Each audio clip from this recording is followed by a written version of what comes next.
16 साल बाद तलाक, emotional story, hot touching story. मैं अपने आप को बहुत खुशकिस्मत मानती थी कि मुझे इतना अच्छा पति मिला, लेकिन फिर एक लड़की हमारे बीच में आई।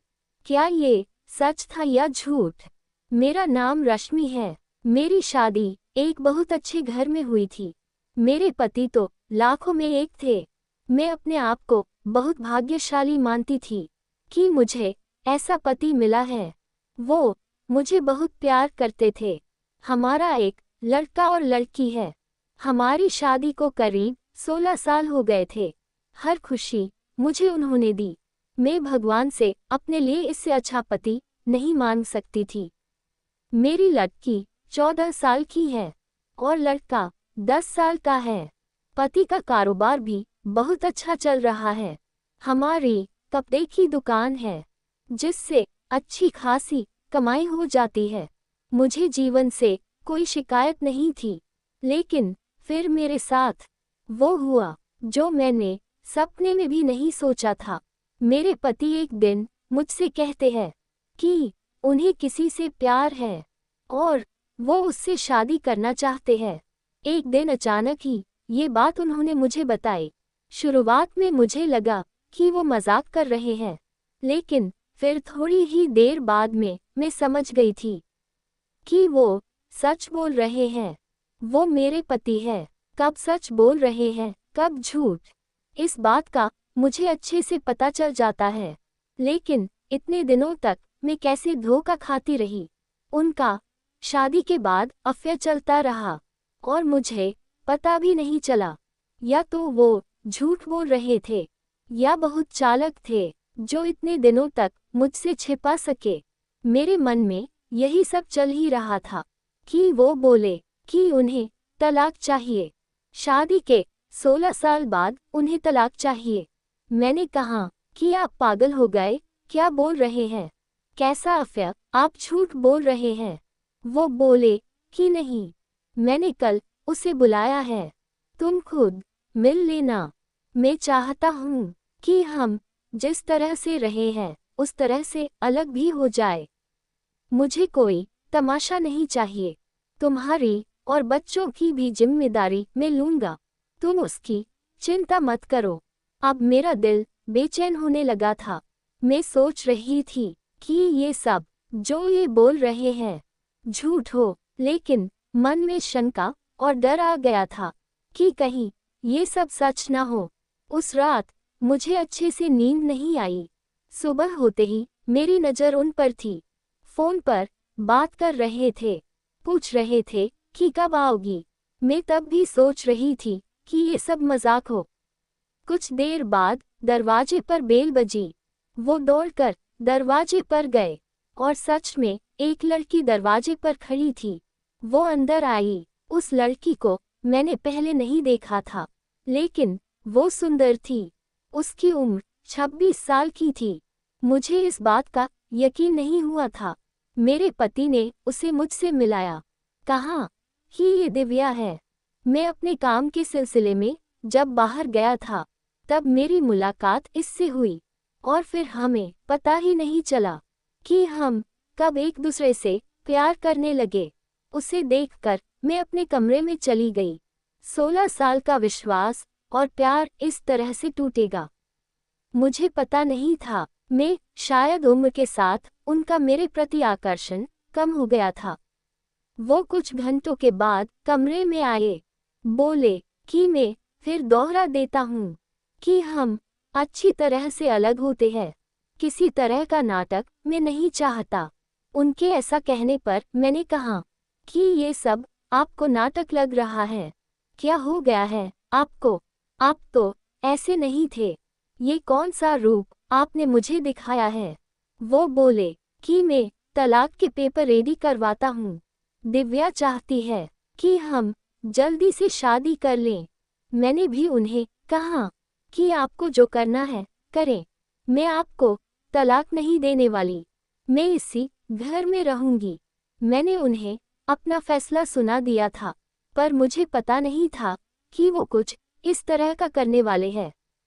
अगले दिन से वो रोज दिव्या को घर बुलाने लगे। मेरे बच्चे बड़े थे, अब सारी बातें समझने लगे थे। मुझसे तलाक के लिए वो इस हद तक जा सकते हैं, इसका मुझे पता नहीं था। घर में एक 14 साल की लड़की है। उन्हें बिल्कुल भी शर्म नहीं आ रही थी।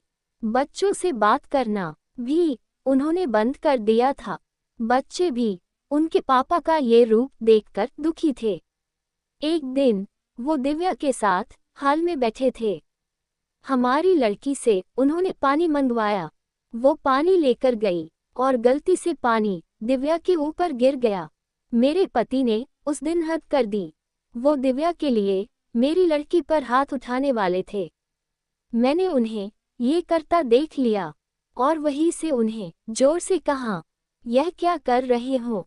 पागल हो गए हो? मैं जानती हूँ तुम ये सब क्यों कर रहे हो, तलाक के लिए। ठीक है, अब तुम इस हद तक जा रहे हो तो फिर मैं तुम्हें तलाक दे ही देती हूँ।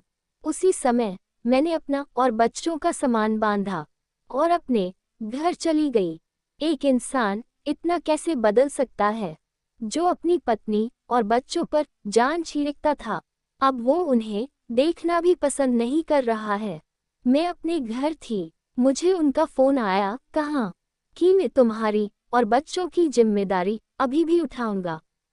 कुछ भी जरूरत हो तुम मुझे फोन कर सकती हो, मैं पैसे भिजवाता रहूंगा। मैंने कहा कि मुझे तुम्हारे पैसे की कोई जरूरत नहीं है। इसी के दम पर तुमने उस लड़की को इम्प्रेस किया है। मैं अपने बच्चों को संभाल सकती हूँ। उम्र के इस पड़ाव पर आकर इतनी अच्छी लाइफ जीने के बाद मुझे फिर काम करना पड़ेगा, इसका मुझे अंदाजा नहीं था। जिंदगी कब आपको उठाकर पटक देती है, इसका आप अंदाजा भी नहीं लगा सकते।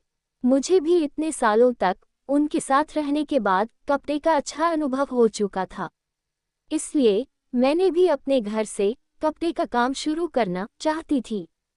मैं उस इंसान के पैसे नहीं लेना चाहती थी। उनका फोन मुझे आता रहता, बोलते कि तुम मुझसे पैसे ले सकती हो, नया काम शुरू करना है तो भी मैं पैसे दे दूंगा। लेकिन मैं नहीं मानी। मैंने कहा कि आप हमारी नहीं, तलाक की चिंता करो। समय निकलता गया, मैंने अपने बूते पर थोड़ा कुछ शुरू किया, लेकिन हमारे घर वाले मुझे सपोर्ट कर रहे थे। कुछ समय के लिए उनका फोन आना बंद हो गया। मैंने इस बात पर ध्यान भी नहीं दिया। मैं अब उनसे बात भी नहीं करना चाहती थी। तलाक में अभी कुछ समय था। मैंने उन्हें कहा था कि जब भी आप बोलोगे मैं आ जाऊंगी, जहां साइन करना है कर दूंगी। मैंने अपने काम पर ध्यान देना शुरू कर दिया। मुझे कुछ माल खरीदने के लिए बाहर जाना था। इतने दिन उनके साथ रहने पर मुझे ये पता था कि क्या खरीदना और कहाँ से खरीदना है। उनका यह अनुभव मेरे काम आया। मैं उस शहर माल खरीदने के लिए गई। मैं वहां पहुंचकर उस दुकान से माल खरीद ही रही थी कि मुझे वहां दिव्या दिखाई दी। वो वहां किसी और के साथ थी। हाथ पके हुए मुझे देख के साफ पता चल गया था कि अब वो इस लड़के के साथ है। मन ही मन मुझे खुशी हुई कि आखिर मेरे पति ने धोखा खाया। उन्होंने इस लड़की के लिए हमें छोड़ा था, जो कि अब किसी और के साथ है। फिर मैंने मन में सोचा कि अब किसी और को मैं धोखा नहीं खाने दूंगी। इसलिए मैंने उनका पीछा किया। वो एक ओपन रेस्टोरेंट में गए। मैं जाकर उन दोनों के सामने बैठ गई। मुझे देखकर उसके होश उड़ गए। वो उठकर जाना चाहती थी, लेकिन मैंने उसका हाथ पकड़ा। मैंने उस लड़की का सच लड़के को बताना शुरू किया। मैंने सोचा था कि मैं उसे सच बताकर उसकी आंखें खोल दूंगी, लेकिन कुछ और ही हुआ। उसने जो मुझे बताया उससे मेरे पैरों तले जमीन निकल गई। मैं वहां से भागते हुए कैसे भी अपने पति के पास जाना चाहती थी। मैं उनके घर गई। वहां नौकर ने मुझे बताया कि वो अभी एक अस्पताल में हैं। अस्पताल उनके घर से ज्यादा दूर नहीं था, बड़ा अस्पताल था। मैं वहां गई। रिसेप्शन पर उनका नाम बताकर मुझे उनके कमरे का नंबर पता चला। मैं कमरे में गई। वहाँ उनका दोस्त था। उन्होंने आंखें बंद कर रखी। मैंने उनके हाथ पर हाथ रखा तो उन्होंने आंखें खोली। मेरी आंखों से आंसू रुक नहीं रहे थे। मैंने कहा कि क्या जरूरत थी ये सब नाटक करने की? मुझे पहले क्यों नहीं साफ साफ बताया? मेरे पति एक गंभीर बीमारी से जूझ रहे थे। वो हमारी जिंदगी से दूर जाना चाहते थे ताकि उन्हें कुछ हो जाए तो हम ज्यादा दुखी ना हो। उनके इसी दोस्त ने उनके कहने पर उस लड़की के साथ मिलकर ये नाटक करवाया था। मैं अब उनके पास बैठकर घंटों रोती रही। बच्चों को भी मैंने बुला लिया। अब हम उनके साथ ही रहेंगे। अभी उन्हें हमारी और हमारे प्यार की सबसे ज्यादा जरूरत है। मैं भगवान से दुआ कर रही हूँ कि वो हमारे साथ ही रहें। उन्हें कुछ ना हो, मुझे विश्वास है कि ऐसा होगा। अगर आपको हमारी ये कहानी पसंद आए तो प्लीज़ हमारे चैनल को सब्सक्राइब, वीडियो को लाइक और शेयर ज़रूर करें। हमेशा की तरह पूरी कहानी पढ़ने के लिए आपको धन्यवाद।